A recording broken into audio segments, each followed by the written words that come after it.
దయచేసి విజ్ఞప్తి చేస్తా ఉన్నాను. శ్రీ పాయల్ శంకర్ గారు. పాయల్ శంకర్ గారు, leader of the house. Speaker sir, పెద్దలు శ్రీనివాస్ రెడ్డి గారు శాసనసభ్యులుగా, మంత్రిగా, ఇదే సభలో స్పీకర్గా సుదీర్ఘమైన అనుభవం వారికి ఉన్నది. మాజీ ముఖ్యమంత్రి చంద్రశేఖరరావు గారితో కలిసి పనిచేసిన సుదీర్ఘమైన అనుభవం కూడా వారికి ఉన్నది. అయితే ఇక్కడ వారు కొన్ని విషయాలు మరి సందర్భంగా గుర్తు లేదో రాలేదో నాకు తెలియదు. వారికి మీ ద్వారా గుర్తు చేయదలుచుకున్నాను. 2011 సంవత్సరంలో శాసనమండలి ఎన్నికలలో భారతీయ జనతా పార్టీ టీఆర్ఎస్ పొత్తు పెట్టుకున్నారు. ఆనాడు ఇదే సభలో ఉన్న ఈరోజు కేంద్ర మంత్రి బీజేపీ అధ్యక్షుడు కిషన్ రెడ్డి గారు, ఎండెల లక్ష్మీనారాయణ గారు, ఇద్దరు శాసనసభ్యులు బీజేపీ నుంచి టీఆర్ఎస్ అభ్యర్థికి అధికారికంగా ఓట్లేసిండ్రు. ఒకటి. రెండవది, ఆనాడు ముగ్గురు టీఆర్ఎస్ ఎమ్మెల్యేలు కిరణ్ కుమార్ రెడ్డి గారికి ఓటేసిండ్రు. ఆ ముగ్గురు ఎవరే అంటే ఏనుగు రవీందర్ రెడ్డి గారు, కావేటి సమ్మయ్య గారు, కల్వకుంట్ల విద్యాసాగర్ రావు గారు.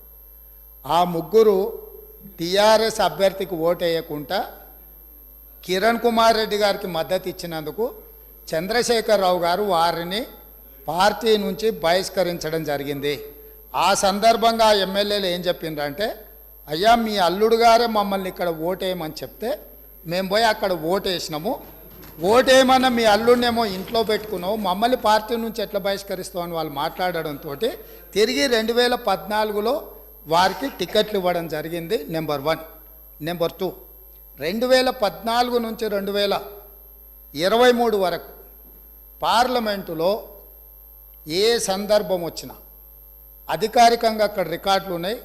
కావాలంటే వారి పెద్దలు పోచారం శ్రీనివాసరెడ్డి గారు, నామ నాగేశ్వరరావు గారికో లేకపోతే కేశవరావు గారికో వారు అడిగితే ఎన్ని బిల్లులు వచ్చినప్పుడు లోక్సభలో కానీ రాజ్యసభలో కానీ వారు ఎవరి పక్షాన నిలబడి ఎవరికి మద్దతు పలికినరో అక్కడ సజీవంగా సాక్ష్యాలు ఉంటాయి.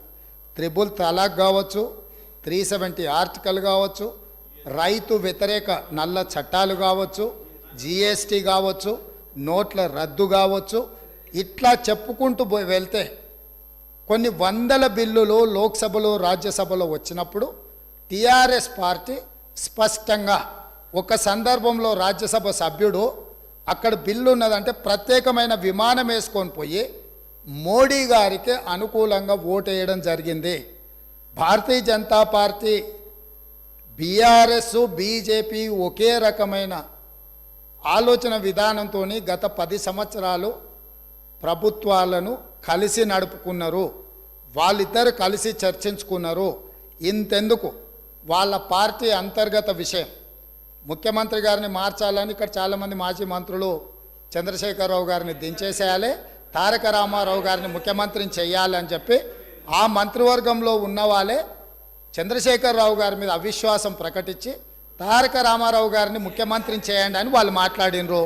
వాళ్ళందరూ ఒత్తిడి తట్టుకోలేక చంద్రశేఖరరావు గారు వెళ్ళి నరేంద్ర మోడీ ప్రధానమంత్రిని కలిసి నేను అక్కడి నుంచి మా వాళ్ళు తప్పుకోమంటుండ్రు, తప్పుకుంటా తారక రామారావు గారిని తెలంగాణ రాష్ట్రానికి ముఖ్యమంత్రిని చేస్తా, మీరు నాకు అనుమతి ఇవ్వమని అడిగినరని, నేను వారసత్వ రాజకీయాలు లేకపోతే రాచరికాలను నేను సమర్థించను, నేను వ్యతిరేకిస్తున్నా, అది ఎలా సాధ్యమో అని నేను చంద్రశేఖరరావును నిలదీసినని భారత ప్రధానమంత్రి తెలంగాణ రాష్ట్రానికి వచ్చినప్పుడు స్పష్టంగా ప్రకటన చేసిండు. ఇప్పుడు పెద్దలు శ్రీనివాసరెడ్డి గారిని నేను అడుగుతున్నా, మీకు ఎలాంటి సంబంధాలు లేకపోతే, అనుబంధం లేకపోతే, ఆయన అనుమతితోనే మీరు నిర్ణయాలు తీసుకోకపోతే మీ పార్టీ అంతర్గత వ్యవహార ముఖ్యమంత్రిని మార్చుకోవడం అనేది, అట్లాంటి విషయం కూడా మోడీ గారి అనుమతిని అడిగిందంటే మీ బంధం ఫెవికల్ బంధం. ఒకవేళ మీకు కేసీఆర్ గారు చెప్తుండ్రో లేదో వాస్తవాలు ఒక్కసారి ఇప్పుడు నేను చెప్పిన చరిత్రను మొత్తము వారు తెలుసుకోవాల్సిందిగా నేను కోరుతున్నా. మీకు కొన్ని చెప్తాడు, కొన్ని దాస్తాడు. కాబట్టి దాసినై మీకు ఒకవేళ ఎప్పుడైనా అనుమానం వస్తే మీరు ఎప్పుడైనా నన్ను అడగొచ్చు, స్వేచ్ఛగా వచ్చి కలవచ్చు. మిగతా వివరాలన్నీ కూడా నేను మీ దృష్టికి తీసుకొస్తా. పోచారం శ్రీనివాసరెడ్డి. మేమందరం కూడా కలిసి పనిచేసినాం సార్.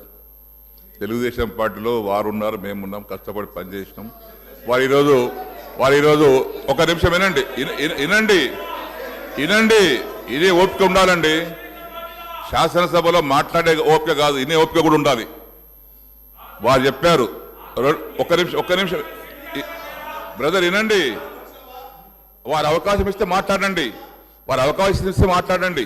Please cooperate. వారు మాట్లాడడానికి ఒకవేళ బీజేపీతోనే మాకు పెవికాల సంబంధం ఉంటే నలుగురు బీజేపీ శాసనసభలు ఓడించినటువంటి అభ్యర్థులు ఎవరు సార్? బీఆర్ఎస్ పార్టీ అభ్యర్థి ఓడించాం. 2011లో గౌరవ ముఖ్యమంత్రి గారు అన్నారు, 2011లో ఆ రోజు శాసన మండలికి ఎన్నిక జరిగితే ముగ్గురు టిఆర్ఎస్ శాసనసభ్యులు కాంగ్రెస్ ఓటేసినటువంటి మాట వాస్తవం. సస్పెండ్ చేసిండ్రు. కిరణ్ కుమార్ రెడ్డి కాదు, ఎమ్మెల్సీగా కాంగ్రెస్ పార్టీ రంగారెడ్డి పోటీ చేసిండు. టిఆర్ఎస్ తరఫున మహమూద్ అలీ గారు పోటీ చేసిండ్రు. నేను అప్పుడే మన ఇద్దరం తెలుగుదేశం పార్టీలో ఉన్నాం. దాని తర్వాత నేను బీఆర్ఎస్ పార్టీకి వచ్చిన. టీఆర్ఎస్ పార్టీకి వచ్చిన తర్వాత నాకు కూడా బలవంతం చేసిండ్రు, మీరు కూడా రంగారెడ్డి కోటేయమని. నేను బీఆర్ఎస్ పార్టీకి మొన్ననే మాట ఇచ్చిన. నేను టీఆర్ఎస్ పార్టీ అభ్యర్థిగా ఓటేసి తప్పితే ఇంకో దానికి వేయనంటే మీరు చెప్పినటువంటి 3 పేర్లు నేను రిపీట్ చేయదలుచుకోలేదు. ఆ 3 పేర్లు లాలూచి పడి బీఆర్ఎస్ పార్టీకి అభ్యర్థికి వ్యతిరేకంగా రంగారెడ్డి కోటేసి రంగారెడ్డి గెలిపించుకున్నారు కాంగ్రెస్ పార్టీ. రెండవది తమరు అన్నారు సంబంధం బీజేపీ, ముఖ్యమంత్రి కావాలి, ముఖ్యమంత్రి మార్చాలంటే వారికి అవసరం సార్ అడగదాల్సింది. మేమే ఉండుంటాం కదా, నువ్వు 100 మంది అనుకుంటే మేము ముఖ్యమంత్రి ఎవరు చేయాలని చేసుకుంటాం, కానీ ఇంకెవరు అనుమతి మాకు అవసరం లేదు సార్. అది తమరి రిపోర్ట్ ఎట్టదు, కానీ మీరు అన్నట్టుగా మాకెవరు అనుమతి అక్కర్లేదు సార్.